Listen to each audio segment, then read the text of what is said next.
c'est Angelica. Est-ce que vous avez déjà entendu parler du placebo? C'est ce phénomène fascinant où le simple fait d'y croire peut suffire à tout changer. Aujourd'hui, on va explorer ensemble comment le cerveau peut littéralement aider le corps à aller mieux simplement avec la croyance. On parlera aussi de ses limites, de son contraire, le nocebo, et aussi de comment ça peut marcher sur les animaux. Alors, installez-vous confortablement et découvrons l'effet placebo ensemble. Bon, commençons. Imagine que tu as vraiment mal à la tête et que quelqu'un te donne une pastille en te disant ceci est un médicament super puissant. Il va agir tout de suite pour ton mal de tête. Alors tu le prends.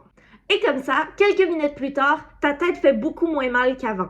Mais surprise, ce n'était pas un vrai médicament, ce n'était juste qu'un bonbon. Ce qui s'est passé, c'est que ton cerveau a cru que tu allais mieux aller. Comme il y croyait fort, ton cerveau a réussi à libérer des substances naturelles telles des endorphines afin d'aider ton corps à se sentir mieux. C'est ça l'effet placebo. C'est quand ton corps réagit comme s'il avait reçu un vrai traitement alors qu'il pense seulement qu'il en a pris un. Il n'en a pas pris un réellement. Tout commence dans la tête. C'est la croyance qu'on prend quelque chose d'efficace qui déclenche la réaction. Par contre, ce que fait le cerveau ensuite est bien réel. Il libère des molécules qui peuvent calmer la douleur, réduire le stress et même aider le corps à guérir plus vite. Juste pour clarifier, un médicament normal contient une substance active.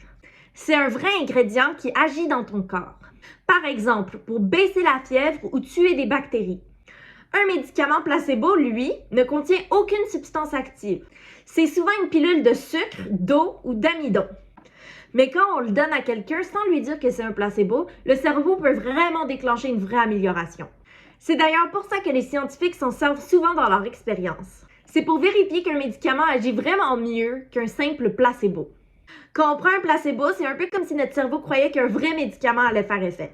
Alors, il se prépare. Il envoie des messages à tout le corps disant « Attention, on va mieux bientôt ». Ton cerveau fabrique alors ses propres substances. Par exemple, il peut fabriquer des endorphines qui sont des substances du bien-être et antidouleur, des hormones.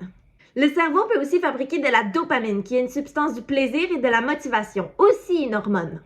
Il peut aussi fabriquer de la sérotonine, qui aide à apaiser et à donner une impression de bien-être. Ces petites molécules, c'est le langage chimique du cerveau.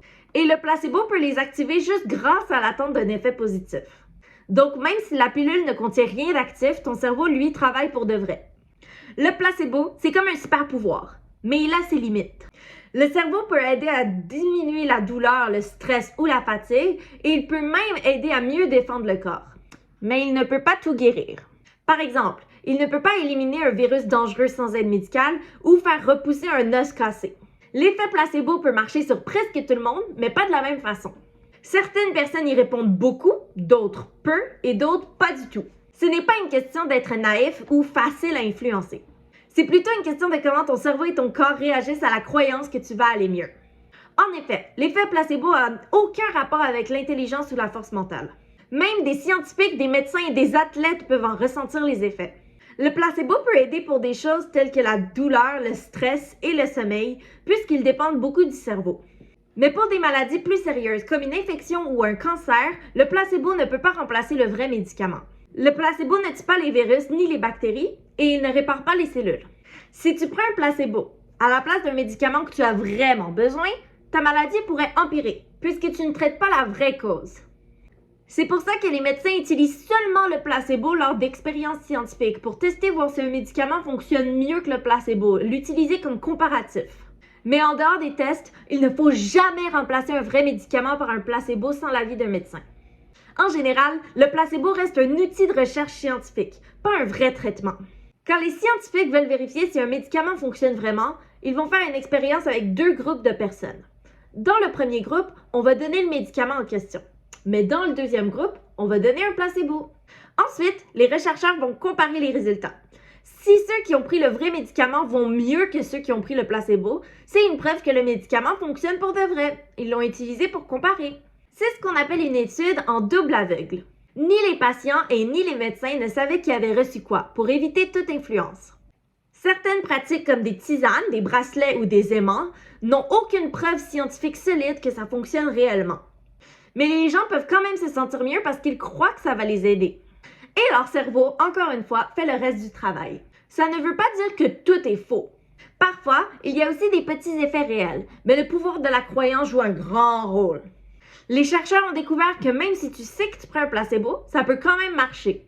Par exemple, certaines personnes vont prendre une fausse pilule en sachant que c'est du sucre. Mais comme elles se concentrent sur le fait qu'elles vont mieux aller, leur cerveau s'active et leur corps réagit positivement. C'est un peu comme apprendre à utiliser la puissance de ton esprit pour aider ton corps. Le contraire de l'effet placebo existe. Il s'appelle l'effet nocebo. C'est un peu le même principe, mais à l'envers. Avec le placebo, tu te sens mieux parce que tu crois que quelque chose va t'aider. Avec le nocebo, tu te sens pire parce que tu crois que quelque chose va te faire du mal. Par exemple, imaginons qu'on te donne un médicament en te disant qu'il y a des risques de te donner mal à la tête. Mais le médicament, c'est un simple bonbon, rien d'autre. Tu le prends, mais parce que tu crois que tu vas avoir mal à la tête, ton corps réagit et boum, tu as mal à la tête. C'est fou, hein? Ton cerveau peut donc t'aider à te sentir mieux ou moins bien, dépendamment de ce que tu penses qui va arriver. Vous savez, notre cerveau est super puissant. Ce qu'on pense ou ce qu'on croit peut vraiment nous aider à changer la manière dont on vit les choses.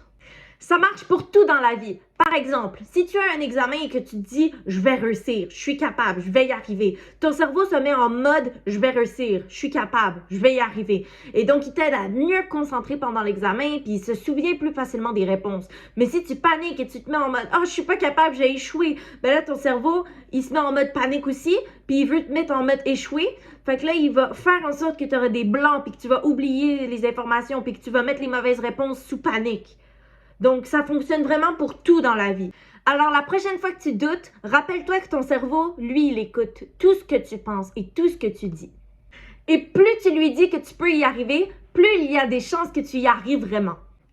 Les animaux aussi peuvent avoir l'effet placebo, mais c'est surtout causé par le comportement humain qui est associé à la guérison plutôt que leurs pensées et leurs croyances à eux.